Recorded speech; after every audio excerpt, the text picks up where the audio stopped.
je suis Wonder Woman, attention, attention. Salut les amis, je me suis dit, après cette très belle review cinéma de la Zack Snyder Justice League, pourquoi ne pas enchaîner avec Wonder Woman 1984 qui sort en ce moment. Déjà, commençons par dire que, vu les événements 2020-2021, c'est-à-dire la pandémie, la sortie de Wonder Woman 1984 a été très chaotique.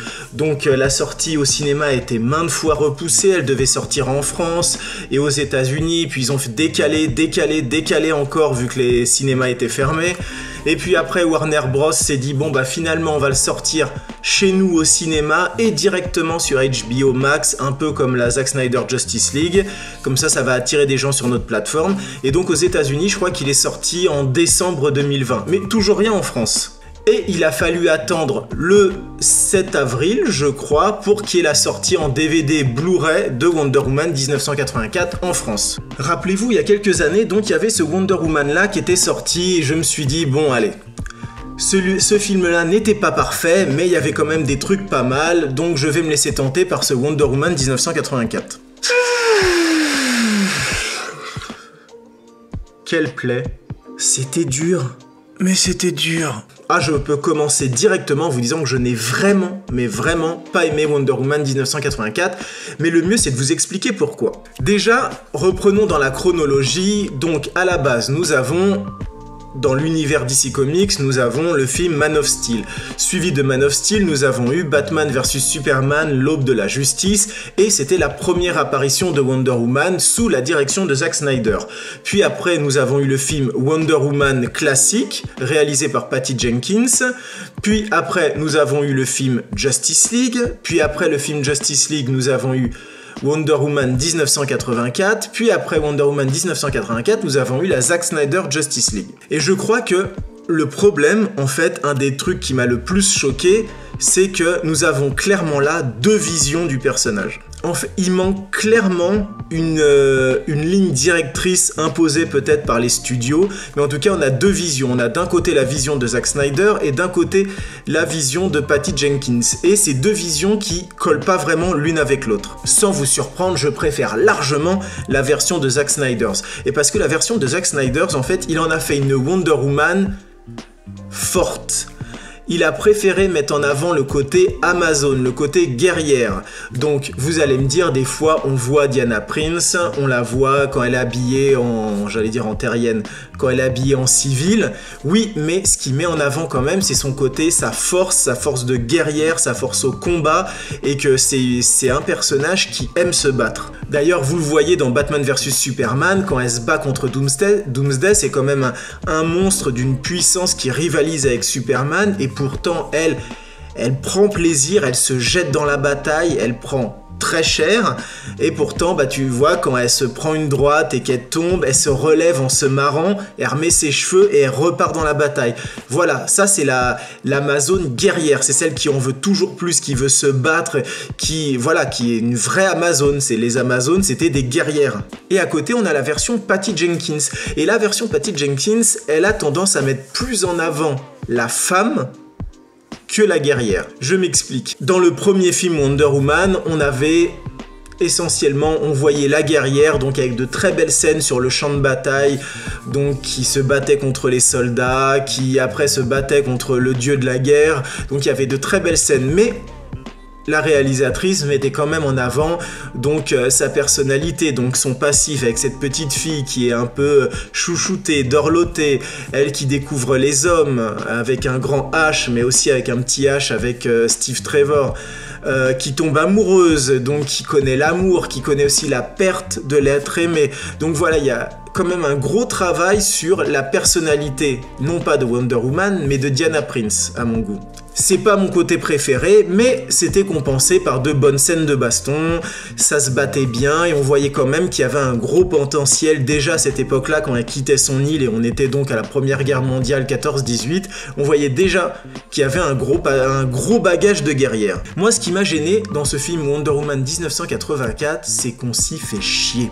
Alors déjà, le choix des années 80, donc c'est un choix qui, moi, me paraît un peu irréel. Donc on l'a découverte durant la Première Guerre mondiale, on sait avec les comics que Wonder Woman a eu un combat, a eu une présence assez forte durant la Seconde Guerre mondiale. Donc on se disait, si on a fait la Première Guerre mondiale, pourquoi ne pas la retrouver pendant la guerre, quoi, en 39-45? Non, ça aurait pu être sympa de la voir se fighter contre les nazis avec des tanks et des choses comme ça. Au moins on aurait pu vraiment voir son côté guerrière et se rendre compte que elle a essayé durant toutes ces années d'aider l'homme, et que justement, comme elle avait connu la Première Guerre mondiale et ses atrocités, elle n'a pas pu rester en arrière lors de la Seconde Guerre mondiale et qu'elle a essayé d'intervenir. On aurait pu se dire, peut-être lors du Vietnam, il y a des comics où on la voit pendant le Vietnam qui prend la défense de femmes au Vietnam et qui fait une sorte de groupe de guerrières, tout ça. Bon, pourquoi pas. Mais les années 80, c'est un grand mystère pour moi. Parce que clairement, dans Wonder Woman 1984, on passe notre temps à voir Diana Prince pleurer. C'est assez étrange, mais on ne voit pas du tout la guerrière. La guerrière pourrait être là, on pourrait voir des belles scènes d'action, mais en fait rien du tout. Il y a très peu de belles scènes d'action, et notamment contre ses ennemis, et on y reviendra après. En fait, on est là face à Diana, donc, qui, vous l'avez vu dans la bande-annonce, retrouve, je vous dis pas comment, son ancien amour Steve Trevor. Donc on est assez dans les sentiments, le bonheur, les retrouvailles, la chaleur, les choses comme ça.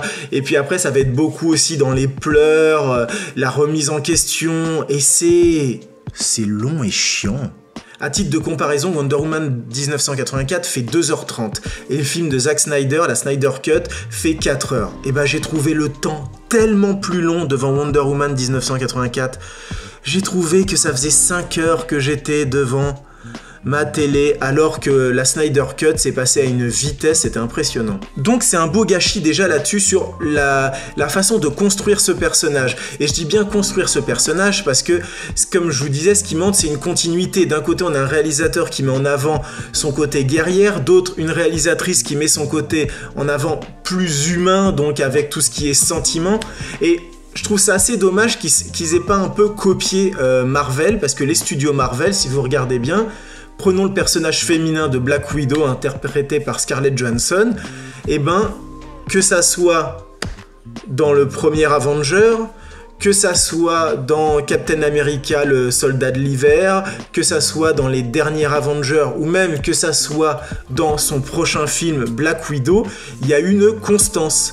Le personnage, entre tous ces films, il a le même caractère, bon après, ça peut évoluer, les mêmes pouvoirs, la même façon de se battre, et donc il y a une constance. Donc on n'est pas choqué en passant d'un film à un autre, on reconnaît le personnage, ce qui n'est pas le cas de Wonder Woman. Et puisqu'on parlait de pouvoir, regardons déjà dans le film Batman vs Superman, donc on va dire qu'il est censé se passer dans les années 2019-2020, et la Snyder Cut, donc on a une Wonder Woman qui se fight, qui fait des dérapages, qui tape, qui fait rebondir toutes les balles sur ses bracelets, qui tape ses bracelets, qui les entrechoque pour faire ses super attaques. On a plein de choses comme ça et c'est assez impressionnant. On la voit se déplacer presque en super vitesse, alors que dans 1984, en fait, ça fait comique. On n'a pas l'impression qu'elle se bat beaucoup, elle utilise un peu son lasso pour jouer à Tarzan, elle fait des blagues, elle a tout le temps le sourire, elle fait pas vraiment... on a l'impression en fait que Patty Jenkins a essayé de rendre hommage à la version Wonder Woman, vous savez, la vieille version Wonder Woman, celle justement des années 80, donc la série. Et c'est vrai qu'il y a pas mal de moments, donc aussi bien avec son avion invisible, ou des fois quand elle court après les ennemis, je suis désolé, mais ça donne ça. Et avec les jambes qui font... C'est clairement ridicule. Là où par exemple Zack Snyder nous avait fait une Wonder Woman qui se déplaçait plus...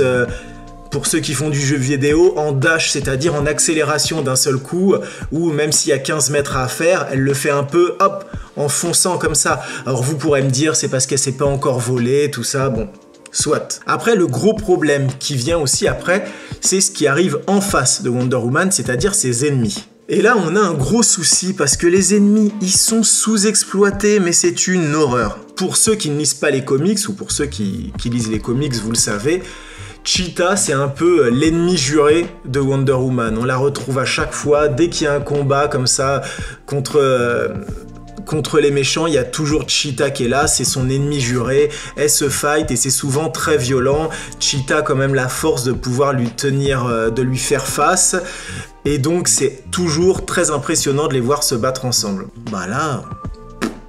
C'est dommage que le personnage interprété par Kristen Wiig, là, en fait, il soit si caricatural. Alors... Oui, il faut le temps que justement ce personnage donc se forme et devienne la Cheetah que peut-être on connaît dans le comics, mais on peut se dire ça, on a 2h30 pour que le personnage se forme. Alors au début c'est très comique, elle commence à découvrir ses pouvoirs, elle est à la salle de gym en body, bah dis donc je suis toute maigrichonne mais j'arrive à soulever 200 kilos, oh là là, dis donc, maintenant je prends confiance en moi, enfin je suis d'accord qu'il faut que le personnage se mette en place, mais à la fin, quand donc Cheetah est vraiment présente, on n'attend qu'une chose, c'est un gros combat entre Wonder Woman et Cheetah, et ce combat on l'a jamais.